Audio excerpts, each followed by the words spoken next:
Hello and welcome to another fun-filled nonsense retrospective. I'm your host as always, Rick. Joining me equals your... Do it again, start over. Yeah. Hello and welcome to another fun-filled nonsense retrospective. I'm your host as always, Rick. Joining me equally as always is Devon. I always want to try and do like a Princess Celestia voice and be like, hello, my little ponies. But I can't do a very good feminine voice and I just sound like a twat.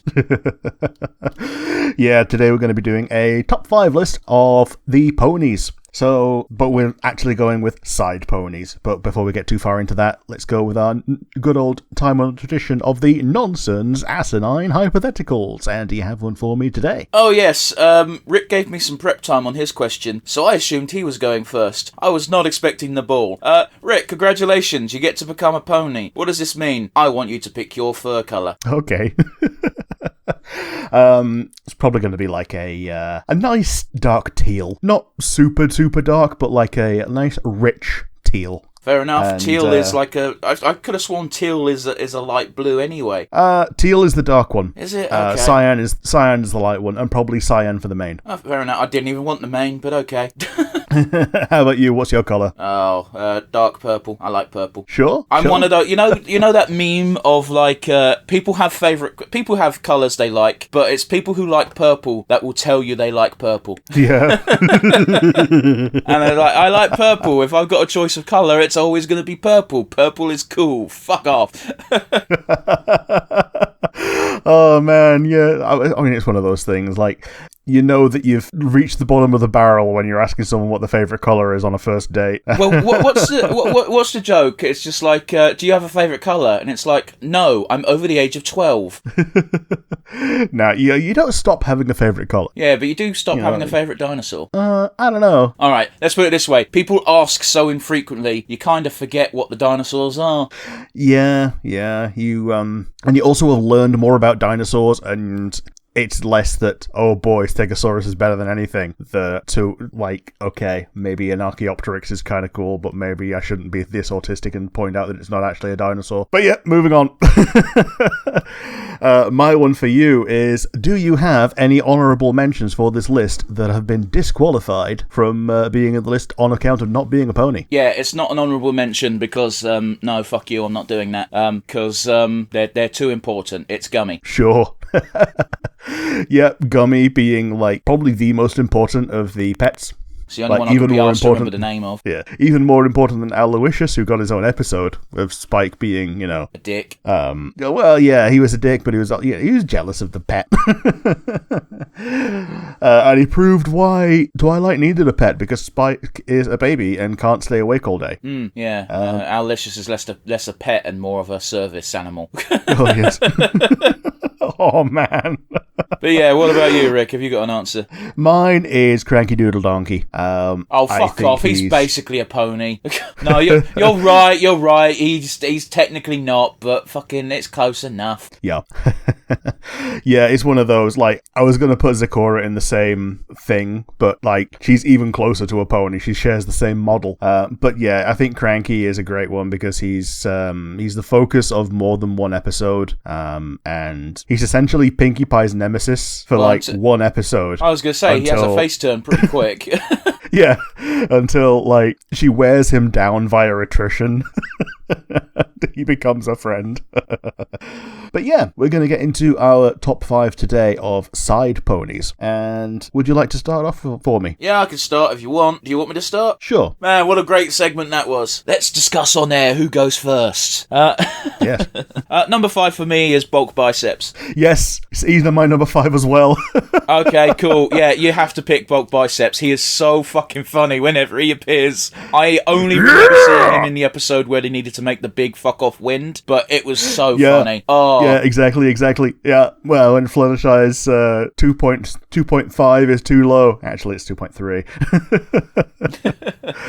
And yeah, he's so buff as a Pegasus that his little wings have skipped wing day, and he's basically Big Mac squared in terms of the gags that they do with him. In that they normally normally just give him really girly things to be super interested in. Yeah, but he also does that Jim Bro thing of hyping up everything, no matter how insignificant. Yep.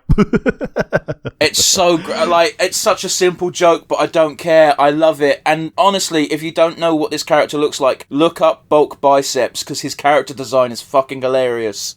Yep, and I didn't know his name until I was looking up the side pony, and I was like, oh boy, I don't even need to click on this name to realise which one this is. So, yes, my number 5, also Bulk Biceps, just because of how... It's a damn solid pick. It's also a solid name for a gag character like this. Oh, it really is. I'm curious to see how much crossover we've got on our list, because there's one very notable side pony who I didn't include, but they certainly deserve a mention, and I'm hoping you pick them. Yes. So, what's your number 4? I class this character as a side pony, and I think I'm hoping you'll agree. It's one Fancy Pants. Okay, yeah, I'll accept that. Definitely, he's in a couple of episodes, but like he's basically Rarity's like stealth mentor, isn't he? Yeah, because Rarity has a big crush on Blue Blood, and then Blue Blood, not Blue Blood Bud. That's a different character entirely. Could you imagine fucking smoking blue herb? Yeah.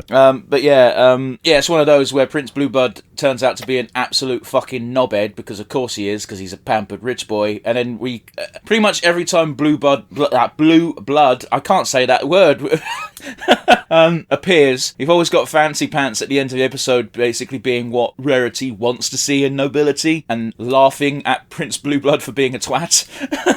Yeah.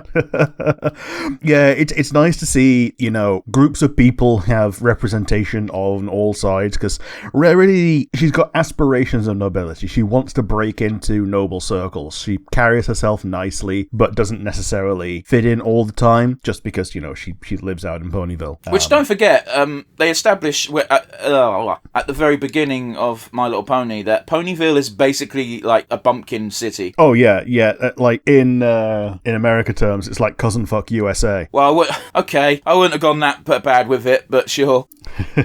Oh no, wait, that's Appaloosa. Hey, don't be racist towards the Southern folk. I know some of them are evil, but some of them are just, less educated because the states have been fucking them over for literally generations. Oh yes. Like it's institutionalized, weaponized stupidity. Again, it's just unfortunate. Like, there's a reason why the red states are red, and that's because they're purposefully keeping people. Let's not get into this. This is meant to be a fun My Little Pony fucking podcast. Yep.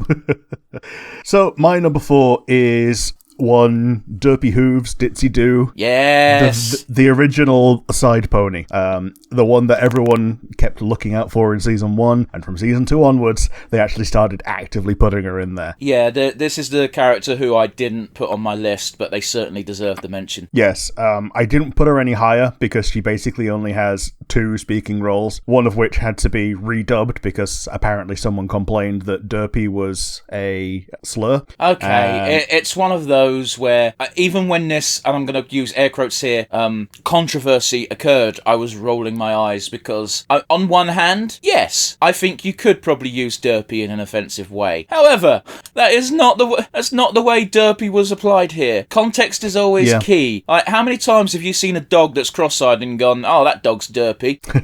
Yeah, like, it's literally the weakest one and the most endearing word for what it's meant to portray. Yeah, again, it's, you can't get, I can kind of understand why they didn't like the voice, because the voice was a bit, I could see why people would be like, that seems like it's making fun of people who are a bit simple. But that wasn't the intent, and I think intent is always a factor you should take on with these sorts of things. Yeah, absolutely. Like, I'm pretty sure everyone agreed at the time that whoever was complaining was also just a member of the fandom who was trolling. I don't know. I don't care. It's a pointless thing. I don't think so. I think some annoyed parent probably watched My Little Pony with their kid and went, oh, that seems a bit wrong. That seems like a much more likely scenario. Mm-hmm. But they also couldn't take the chance and leave it as it was, so yes, they had to change it.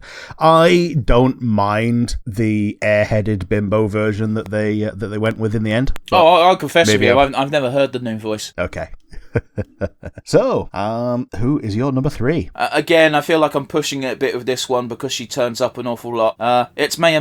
Yeah, Maya. That's a pretty good one. I would definitely count her as a side pony. She's not main character syndrome. Oh, no, definitely not. And shout out to the simplicity of the pun. Yeah, I know, right?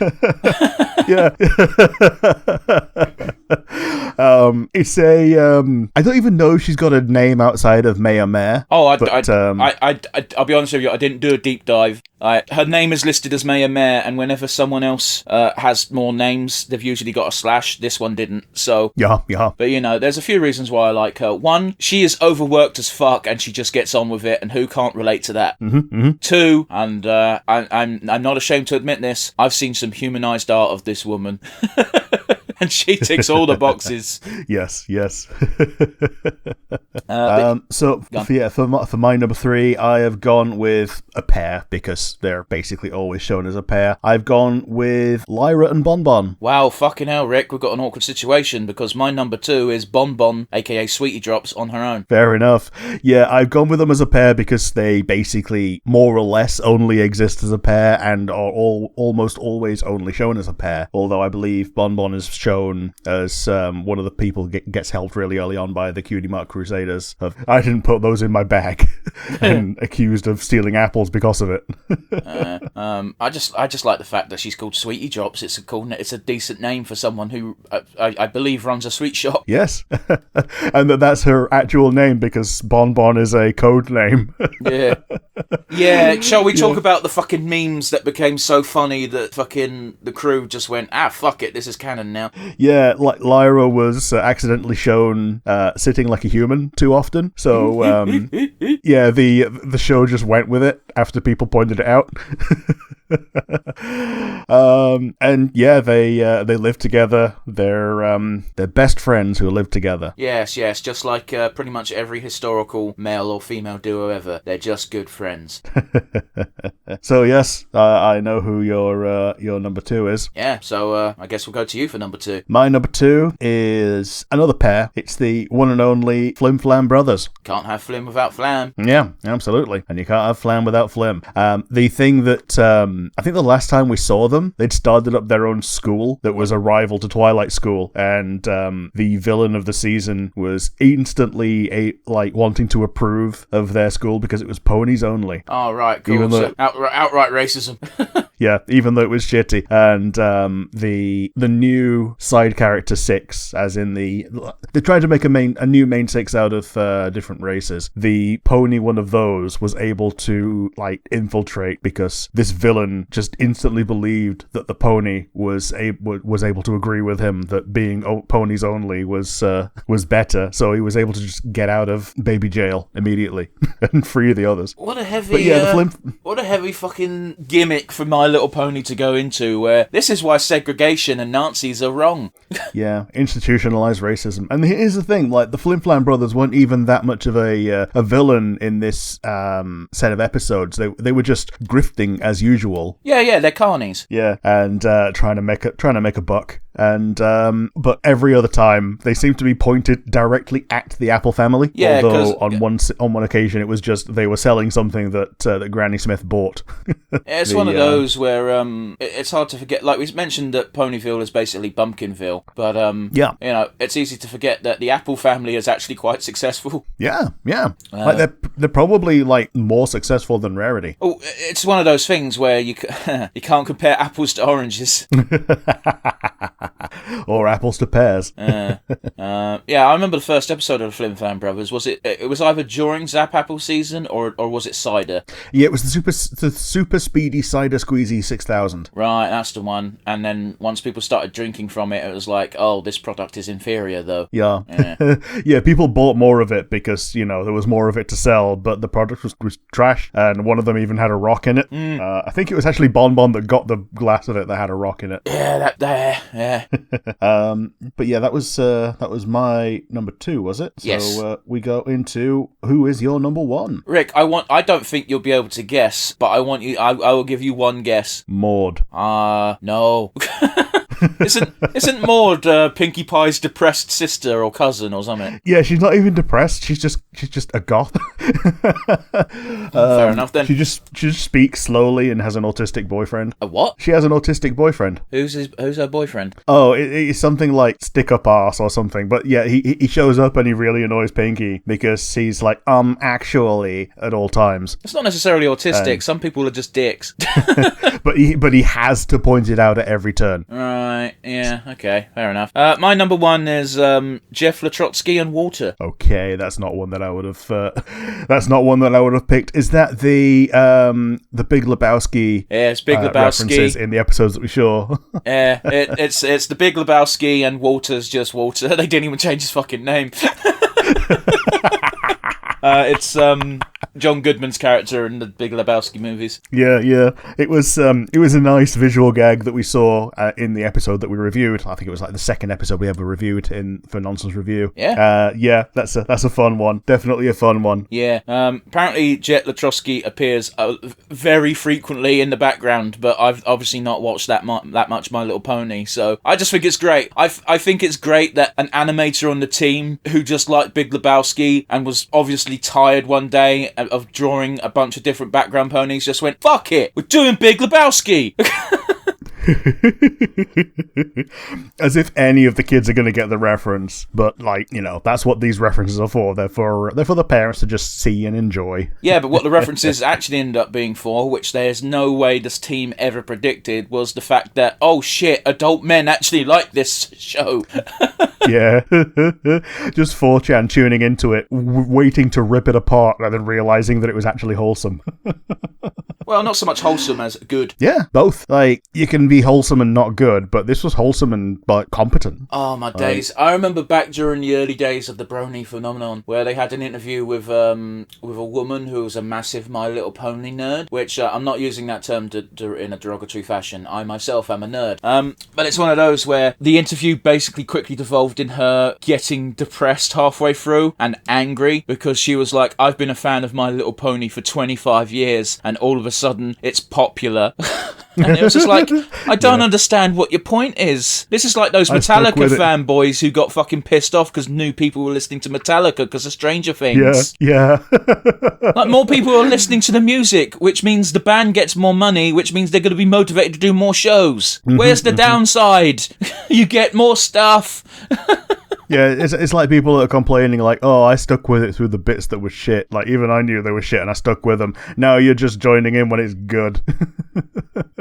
It's so baffling, these mindsets. Anyway, we went on a bit of a rant there, or rather, I did. My apologies. Rick, who is your number one? Well, as much as you might have thought I might say Maud, as much as I've just talked about her, my number one is actually Diamond Tiara. Oh, so the bitch. So one of the two bullies from the Cutie Mark Crusader side, alongside Silver Spoon, but Diamond Tiara actually gets a character arc. She actually grows into a legitimate, competent, and considerate leader. So much so that she's probably going to be a better leader than her father already is as a millionaire business mogul, and she might actually be in the running for the next mayor of Ponyville when she grows up old enough. Fair enough. I think it's nice to see that someone like that can grow as a person and as a character, and by the time she's done this, she's not even antagonistic anymore towards the Crusaders. Yeah, but that's the thing, though, isn't it, Rick? In real life, and I know we're comparing real life to a show about magical talking ponies, there's a lot of arseholes that it doesn't take long for them to quickly mature and realise they're an arsehole. Now, don't get me wrong, there are some arseholes who will be arseholes for life, and fuck those people. Yes. But if you judge someone on their actions from when they were 13, 14, you're judging a completely different person. Oh, yeah, you're judging an incomplete person. Yeah, unless that person told you to kill yourself, in which case, fuck them, because, Well, yeah. But yeah, it's one of these things where that particular end of that arc is what helps the Crusaders get their cutie marks and, realize what they're actually for, which, obviously, the marks are for crusading. Yeah, we must take back Jerusalem. Just helping people find their place in the world rather than, things that they are obviously already somewhat good at. I'm sorry, I just want to see the Cutie Mark Crusaders in Templar armor now. Oh, man. But yes, I don't really think we can do MVPs of this because it's we've got number ones. Well, that's we sort of don't bother with that with the top 5 list. And the beauty of the top 5 lists, as you could probably see by the runtime, is they're pretty short. There's a reason for that. It's because we've got to record like 10 things today. Yes. We're doing a few for the coming weeks. Next week I'm here. The week after that I'm not. So we're doing a few top 5 lists. You're going to see them in the coming weeks. I wasn't going to mention that until we got to the actual recordings themselves, Rick, but I guess the cat's out the bag. Yeah, anybody who's listened this far gets the spoiler for what's going to happen. But yeah, if you made it this far, you are, as always, our favourite people. If you liked the video, you've got the comment section down below on YouTube, and if you're not if you like the video, you've got the comment section down below on YouTube, and if you're not indeed watching the video and listening via one of our many audio platforms, you can instead send us an email, which would go to... Sometimes Rick talks too fast. nonsensereviewuk@gmail.com. Once again, that's nonsensereviewuk@gmail.com. Thanks as always, everybody, and see you next time. Bye!